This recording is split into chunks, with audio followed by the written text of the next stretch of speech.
Hello and welcome to Tech Trick Tutorials, and in today's video I'm going to teach you guys where to find the diamond boss here on the Blox route on the second sea. Now as you can see, we're on the second sea right now.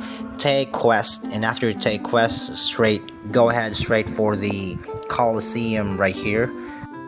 Now it's important to go straight a little bit here once you're in the hexagonal shape here, and then go right. Don't go straight ahead to the Coliseum, just follow the lead here. Just go ahead near the campfire here. Jump on these top of these buildings right here where there's sunflower markings on the top, where you'll find the diamond boss right here. And there you go.